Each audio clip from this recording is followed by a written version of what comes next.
இங்க தலைவர்கள் யாரும் போட்டி போடுவதில்லைன்னு. பாரதிய ஜனதா கட்சியில தலைவர்களுக்கு போட்டி எல்லாம் கிடையாது. எல்லாரும் சேர்ந்து ஒரு தலைவரை தேர்ந்தெடுப்போம், அவ்வளவுதான். இதுல போட்டி எங்க வந்துச்சு? அதனாலதான் தலைவர் போட்டியில் நான் இல்லைன்னு சொன்னேன்.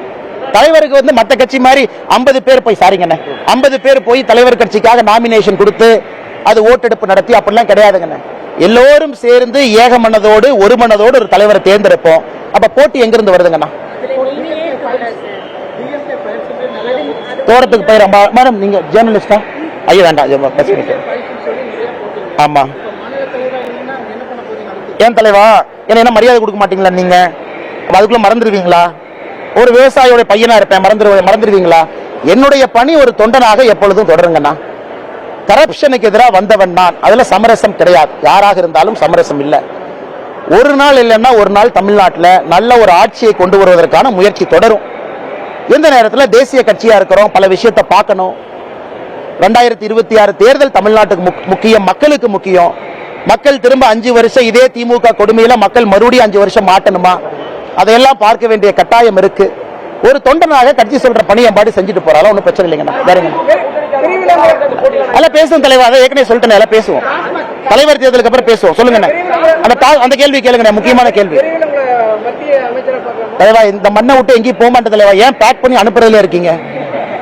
டெல்லி போனா ஒரு நைட்டு வேலையை முடிச்சுட்டு அடுத்த நாள் திரும்புற ஆள் நான். அதனால எதுவும் கவலைப்படாதீங்கன்னா இங்கதான் உங்க முன்னாடி சுத்திட்டு இருப்பேன். அண்ணா டாஸ்மார்க் வழக்கு நல்லா கேட்டீங்க, நல்ல கேள்வி அண்ணன். அதாவது திமுகவுடைய அமைச்சரவையில் 13 பேருக்கு மேல இன்னைக்கு வருமானத்துக்கு அதிகமாக சொத்து சேர்த்த வழக்கு தமிழ்நாடு நீதிமன்றங்கள் நடக்குது. டிஸ்ட்ரிக்ட் கோர்ட்ல, ஹைகோர்ட்ல நடக்குது. 13 அமைச்சர்கள் 35 பேர்த்துல வருமானத்துக்கு அதிகமாக சொத்து சேர்த்த வழக்கு. இதை கேட்கலாமே முதலமைச்சர், பக்கத்து மாநிலத்துக்கு டிரான்ஸ்பர் பண்ணலான்னு. எப்படி இதெல்லாம் கேட்காம டாஸ்மார்க் வழக்க மட்டும் பக்கத்து மாநிலத்துக்கு மாத்தணுமா? என்ன டிராமா பாருங்க. இவங்க தான் குதிச்சு ஹைகோர்ட்டுக்கு போனாங்க. இவங்க தான் குதிச்சு ஹைகோர்ட்ல ஸ்டே கேட்டாங்க. இப்ப ஹைகோர்ட்ல அமர்வு மாறிய பிறகு, அமர்வு நீதிபதிகள் மாறிய பிறகு இன்னைக்கு முதலமைச்சர் தலைமையில் இருக்கக்கூடிய இந்த குரூப் என்ன பண்ணுது? ஐயோ சுப்ரீம் கோர்ட்டுக்கு போயிருக்காங்க. இன்னைக்கு ஐயோ இந்த டாஸ்மார்க் வழக்க பக்கத்து மாநிலத்துக்கு மாத்துங்க. நான் முதலமைச்சர் கேட்கிறேன், ஐயா 13 அமைச்சர்கள் மீது வருமானத்துக்கு அதிகமாக சொத்து சேர்த்த வழக்க இதே கடிதம் போட்டு பக்கத்து மாநிலத்துக்கு அனுப்புங்க. அப்புறம் டாஸ்மார்க்கு நான் உங்களோட சேர்ந்து சப்போர்ட் பண்றேன். உங்களுக்கு ஒரு நியாயம், ஊருக்கு ஒரு நியாயம். நீதிமன்றம்னா நியாயமா இருப்பாங்க, நேர்மையா இருப்பாங்கன்னு சொல்ற நீங்க டாஸ்மார்க்கு மட்டும் ஏன் பக்கத்து மாநிலத்துக்கு போன? அப்ப உங்க மடியில கனம் இருக்கு, வழியில பயம் இருக்கு.